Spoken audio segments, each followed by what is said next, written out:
Okay, we're back, folks, and we've got Mr. Z on from the Tiger Den. John, how are you doing today?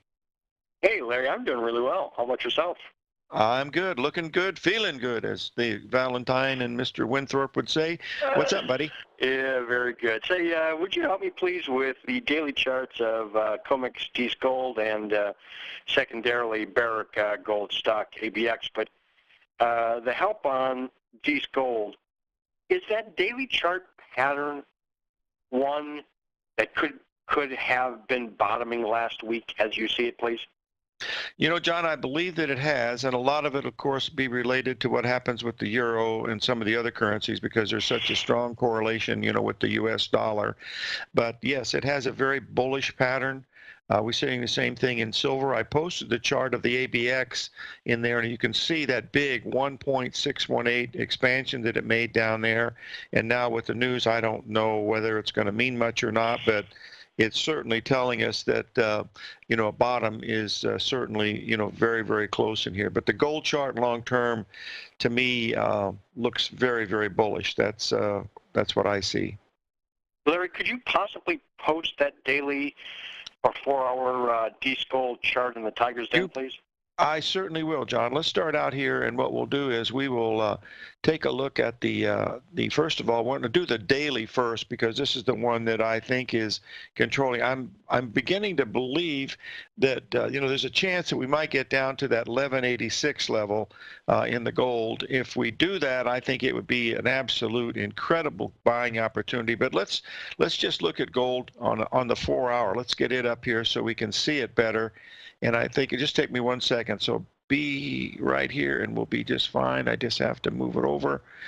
You can see here, there we go. This will get us right up to date here and you'll be able to see where we are. We're trading around 1205 right now. All of those corrections, John, that we've had since the middle of August or the end of August have been about $20, each one of them. And the one that we had on Friday took out the low of 2 weeks ago at the 14th and didn't go anywhere. And now we're coming right back up again, which is a bullish sign. So it's pretty hard to be bearish gold and silver. And silver's acting even better now. The fact that it can't even back off at all and it's very close to those old highs. Yeah, and Larry, I'll repeat something you've said. We remarked about jointly for a couple of years now on that silver price, namely the low on that decent silver, which occurred just a week or two back. I think it was 1397. That is effectively the same price as that low in 2015 December. I think that price was like 1365. In the scheme of things, 1397, 1365. Looking on the weekly chart, that's effectively the same price, but that also happens to be that very, very, very long-term Fib 786 support mark exactly. Yes, it is spot on. You have to pay attention to that, that's for sure. Yeah, the fact that it quit going down there, to me, is something I certainly stand up and take notice about. I can concoct all sorts of reasons why silver would be, $2, $3 higher in time. But, of course, that's not worth jack, I'm afraid. But the fact that it stopped going down at that price level, that is something. So thank you on the gold and that ABX 1618 expansion. That's remarkable, Larry. I love your chart work. It just reveals simplicity and potentially significant things. I do want to make mention to you my personal speculation. I speculate this Barrick Gold Rand Gold merger announced last night.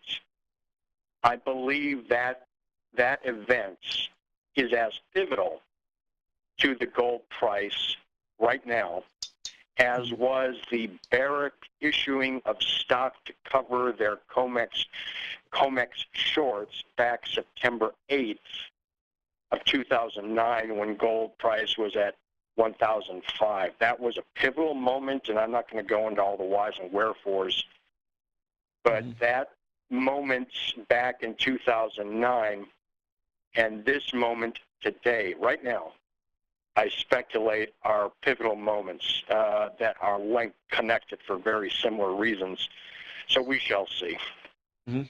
I agree. That certainly could be one of the, defining moments because when you have big companies like this to get together, they can alter their mining operations to put so much gold in or out of the market. Now, that's fundamental stuff that I don't really follow, but it can have an effect for sure. That's absolutely the case. Another market, John, I know you follow very closely, is to kind of keep an eye on these grain markets because there is absolutely no one looking for a substantial rally in the grains. And as you know, last week we had almost a 50-cent rally in soybeans.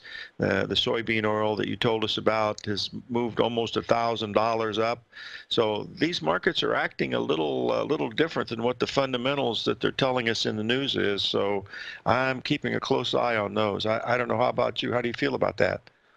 Yeah, and like you, I'm yeah, I speculate as you do for the same reasons that soybeans, corn have formed bottoms, and wheat as well. And of course, the wheat situation is entirely different Mm-hmm. in that the bottom. Let's speculate there is a bottom that formed last week. That bottom is so much different in that it is a bottom of a much higher low in a series of higher lows, namely the wheat bear market bottomed a year ago. And it's a bull market now with a couple of legs higher, with a couple of big setbacks, and that wheat charts, if it made a higher low last week, and if this is a bull market, the next rally would be just another higher high, which is over $6. So, and I can understand fundamentally why that is, and the supply-demand balance globally is much tighter in wheat than it is in corn or beans. So yes, I agree with you. Okay, that sounds great. Listen, thanks for coming on, my friend. I really appreciate it, and keep me up to date at what you're looking at. And I always enjoy what you're watching, John. You're a true professional, and I can't thank you enough for the stuff that you do for the folks in the TFNN den. I don't forward you all the accolades that I get from people, but believe me, you do a great job. And not all your trades work, but by golly, a lot of them do. And my hat's off to you, my friend. Larry, thank you, and thanks for your help. I'm going to ask you during the second part of your show if you would address the December T-bond contract. That looks to me as if it's not basing, but in fact pounding lows in the vocabulary of Tommy O'Brien, building cause to break lower. I'd appreciate your view on that. So thanks again, and good trading.